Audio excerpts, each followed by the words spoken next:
చెప్పిన గురువును కూడా మర్చిపోకూడదు. కన్న తల్లిని మనకు జన్మ ఇచ్చినట్టు అద్భుతమైన జన్మనిచ్చిన అమ్మను ఎప్పుడూ మర్చిపోకూడదు. మనకు ఒక్కరో చిన్న ఇబ్బంది కలిగిందనుకోండి, ఎవరికైనా చిన్న నొప్పి వచ్చిందనుకోండి అమ్మా అంటారు. అది మన సాంప్రదాయం మన దేశంలో. స్త్రీలకు ఇచ్చే గౌరవం కూడా మన తల్లిదండ్రులు, తల్లి అంటే తండ్రిని కూడా మనం గుర్తుపెట్టుకోవాలి, ఇద్దరిని గౌరవించుకోవాల్సి ఉంది. కానీ తల్లి మన దేశంలో చూడండి, నదుల పేరు చూడండి, నర్మదా, తపతి, మహానది, గంగా, యమున, సరస్వతి, ఇలా పేర్లన్నీ కూడా స్త్రీల పేర్లు పెట్టుంటారు. మన పురాణ కాలంలో కూడా స్త్రీలకు ఎంతో ప్రాధాన్యత ఇచ్చేవాళ్ళు. మన దేశం పేరు చూడండి, మన దేశం మనం ఏమంటున్నాం, మదర్ ల్యాండ్ అంటున్నాం, ఫాదర్స్ ల్యాండ్ అనం. అంటే స్త్రీలకు తల్లికి మనం ఇచ్చే గౌరవం అంతటి. ఆ గౌరవాన్ని ఎప్పుడు కూడా మనం చూపెట్టాలి. దాంతోపాటు ఆ తల్లి గర్భం నుంచి వచ్చిన భాష, మాతృభాషను మర్చిపోకూడదు. మాతృభాషను మర్చిపోయిన వాడు మామూలు మానవుడిగా జీవించలేడు. అందుకని మన మాతృభాష ఏమిటి? తెలుగు. మన కొంతమందికి హిందీ కావచ్చు, కొంతమందికి ఒరియా కావచ్చు, కొంతమంది కన్నడ కావచ్చు, మలయాళం కావచ్చు, మరాఠీ కావచ్చు, అస్సామీ కావచ్చు, పంజాబీ కావచ్చు, భోజ్పురి కావచ్చు. మన మాతృభాషను మనం మర్చిపోకూడదు. మాతృభాష కంటి చూపు లాంటిది, ఇంగ్లీష్ భాష కళ్ళద్దాలు లాంటిది. కంటి చూపు ఉంటే కళ్ళద్దాలు పనిచేస్తాయి. కంటి చూపే లేదనుకోండి, నువ్వు రెబాన్ గ్లాస్ పెట్టుకున్నా జుబాన్ నుంచి ఏం బయటకు రాదు. జుబాన్ అంటే 4 నుంచి. ఈ విషయాన్ని గుర్తుపెట్టుకోవాలా ప్రతి ఒక్కరు కూడా.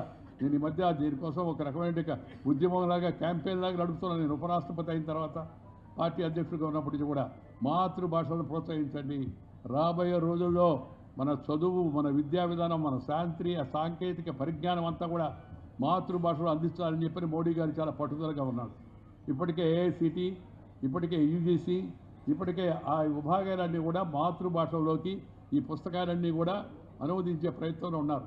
చాలామందికి అది కాదు సార్, మనం ఇంగ్లీష్ చదువుకోకపోతే పైకి పోవని ఒక అబ్బాయి చెప్పాడు నాకు. ఎవరు చెప్పారు నీకన్నా? సార్ అందరూ చెప్తున్నారు సార్ పైకి పోవని. నేను చెప్పాను ఆ అబ్బాయికి నవ్వుతూ, నేను భగవంతుడికి ఐఎస్డి చేసి మాట్లాడాను, అడిగాను దేవుణ్ణి, ఏమయ్యా నీ దగ్గర రావాలంటే ఇంగ్లీష్ మీడియం చదువుకొని ఉండాలని. అదేం లేదు, ఎక్స్పైరీ డేట్ అయిపోతే ఎవడైనా పైకి రావచ్చు నేరుగా అని చెప్పాడు ఆయన. అంటే ఆ కొరోనా నేను చెప్పేది అది కాదు సార్, పైకి అంటే పైకి అన్నాడు. నాకు ముందే అర్థమైంది విషయం, కానీ కావాలని కాస్త అతన్ని సరదాగా ఆట పట్టించాలని ఆ మాట అన్నాను. నేను చెప్పాను, భారత రాష్ట్రపతి ద్రౌపది ముర్ము గారు, ఆమె ఒరియా భాషలో చదువుకున్న మొదట్లో ఆ మీడియంలో. అంతకుముందు రాష్ట్రపతిగా ఉన్న రామ్నాథ్ కోవింద్, ఆయన మాతృభాష హిందీలో చదువుకున్నాడు. ఆ తర్వాత దేశానికి రెండవ అత్యున్నత స్థానానికి వెళ్ళిన ఉపరాష్ట్రపతిగా వెళ్ళిన నేను, వెంకయ్య నాయుడు, నేను వీధి బడిలో చదువుకున్నాను, ఇంగ్లీష్ మీడియంలో చదువుకోలేదు. ఆ తర్వాత సుప్రీంకోర్టు ప్రధాన న్యాయమూర్తిగా పనిచేసిన నూతనపాటి వెంకటరమణ గారు, ఆయన కూడా చెప్పాడు ఆ మధ్య, నేను తెలుగు మీడియంలో చదువుకున్నానని చెప్పని.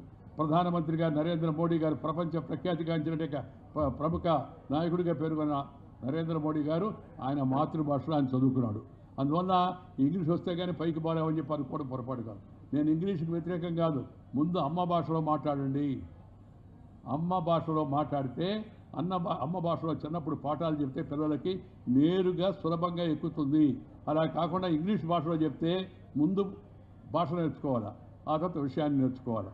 అలా కాకుండా మాతృభాషలో పాఠాలు ఉంటే నేరుగా విషయం మెదడులోకి వెళుతుంది. ఈ విషయాన్ని గుర్తించి రాబోయే రోజుల్లో మన ప్రాథమిక విద్య నుంచి తప్పనిసరిగా హై స్కూల్ వరకు తెలుగును తప్పనిసరిగా చేయాల్సిన అవసరం ఎంతో ఉంది.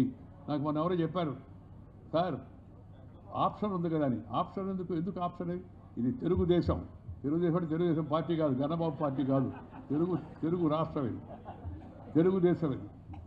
తెలుగు వాళ్ళం మనం తెలుగులో మాట చదువుకోకుండా వేరే భాష చదువుకోవాల్సిన అవసరం మనకేమొచ్చింది? అందుకని ముందు తెలుగు భాషలో చదువుకుందాం. ప్రభుత్వ ఉత్తర్వులు తెలుగులో ఇవ్వాలా, ప్రభుత్వం ఇచ్చే గెజెట్ నోటిఫికేషన్లు అన్నీ తెలుగులో ఇవ్వాలా. ఆ తర్వాత ప్రత్యుత్తరాలు తెలుగులో జరపాలా. న్యాయస్థానాల్లో వాదనలు, ప్రతివాదనలు తెలుగులో జరగాల. ఆఖరికి జడ్జిలు ఇచ్చే తీర్పులు కూడా తెలుగులో ఉండాల్సిన అవసరం అంతా కూడా ఉంది. ఎందుకంటే జనానికి అర్థమయ్యే భాష అది, ప్రజలకు అర్థమయ్యే భాష అది. అందుకని ప్రజల భాషలో పరిపాలన చేయాలా, ప్రజల భాషలో విద్య బోధించాలా, ప్రజల భాషలో మనం మాట్లాడుకోవాలా. కొంతమంది చెప్తారు, సార్ తెలుగు బతికించాలంటే మార్గం ఏందని. ఏం చేయబడలే. నువ్వు ఇంటిలో, వీధిలో, గుడిలో, బడిలో, అమ్మ ఒడిలో నుంచి వచ్చిన భాష అయితే ఉందో ఆ భాషలో మాట్లాడు. వీధిలో బయటకు వెళితే మన తెలుగు వాళ్ళు ఉంటారు, తెలుగులో మాట్లాడు. ఇంట్లో తెలుగు మాట్లాడు. ఈ అమ్మ నాన్నలు కూడా కొంతమంది పొరపాటు పడుతుంటారు, తెలుగులో చెప్తుంటారు, నాన్న మమ్మీ అను, డాడీ అనండి. ఈ మమ్మీ, డాడీ, బిడి, జాడీ, కేడీ మనకెందుకు నాకు అర్థం కాలేదు. అమ్మా అంటే అంతరాల నుంచి వినపడుతుంది, అక్కడ దాకా వినపడుతుంది. Andhra university engineering college 5th block దాకా వినపడదు అమ్మా అంటే. నువ్వు మమ్మీ అన్నావు అనుకోండి 3వ బ్లాక్ దాకా కూడా చేరదు బూతులు. కావాలంటే రాత్రికి ఒకసారి ట్రై చేసుకొని చూడండి. అమ్మ అనండి, లేదా మమ్మీ అనండి. నేనంటే మనము మన భాషలో మాట్లాడాలి, మన భాషలో మనం మాట్లాడాలి. అమ్మ భాషను గుర్తుపెట్టుకోవాలి.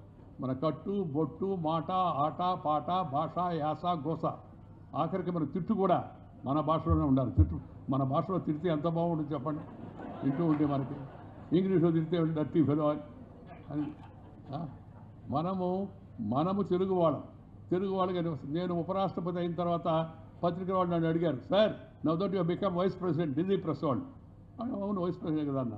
మళ్ళీ అదే అడుగుతున్నారు, చెప్పండి విషయం ఏంది అడగండి అంటే, sir now that you become vice president what about dress అని. నాకు ముందే అర్థమైంది వాళ్ళు ఏం అడగబోతున్నాను. చెప్పాను వాళ్ళకి, no change of dress, only change of address అని చెప్పాను. నేను 30 అబ్దుల్ కలాం రోడ్లో ఉన్నాను, రేపు 6 మౌలానా ఆజాద్ రోడ్డుకి వెళ్తాను, డ్రెస్సు మార్చేది లేదని. ప్రపంచ దేశాల సభలకు వెళ్ళినప్పుడు కూడా నేను చలి ఎక్కువగా ఉంటుంది తప్పితే ఇదే దుస్తులతో వెళ్ళాను. ఎవరు తక్కువగా చూడాను నన్ను. మన సాంప్రదాయానికి గుర్తు. మీకు ఒక విషయం చెప్తాను. బాకు అనే ఉంది అక్కడ ఒక ఆరిన దేశాల సదస్సు జరిగింది, 126 దేశాల సదస్సు. దానికి ప్రధానమంత్రి గారు నన్ను పంపించాడు మన దేశం తరఫున.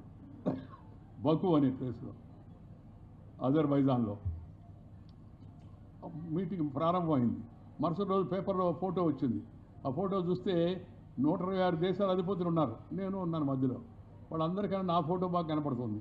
ఎందుకు? నా ఒడ్డు పొడవు లేకపోతే ఆహారం చూసి కాదు, నేను తెల్ల దుస్తులతో ఉన్నాను, వాళ్ళందరూ నల్ల కోటు వేసుకొని ఉన్నారు. మధ్యలో తెల్లగా ఉంటే బాగా అందరి దృష్టి దాని మీదకి పోతుంది. అందువల్ల మన దుస్తులు మన సాంప్రదాయం. ఇప్పుడు నాకు వస్తూ ఉంటే ఆ పావుడాలు పరికిణిని ధరించినట్టు మన తెలుగుంటి ఆడపడుచులు ఆ చక్కగా చీర కట్టుకొని చక్కగా బొట్టు పెట్టుకొని చక్కగా చదువుకొని సంతోషంగా నవ్వుతూ పలకరించేట తెలుగు ముఖాలను చూస్తే మనసు ఎంతో ఆనందంగా ఉంటుంది. పాశ్చాత్య వ్యామోహం వైపు మనం నడకూడదు. మన సాంప్రదాయాలు మన పద్ధతులు మనం వదిలిపెట్టకూడదు. ఎందుకంటే మన ఇవి టైం టెస్టెడ్. ఇందాక చెప్పాను కదా, కొన్ని వేల సంవత్సరాల నుంచి మన పెద్దలు జీవించి మనకు అందించినట్టే ఇక సాంప్రదాయాలు అవి. ఆ సాంప్రదాయాలను కొనసాగించండి.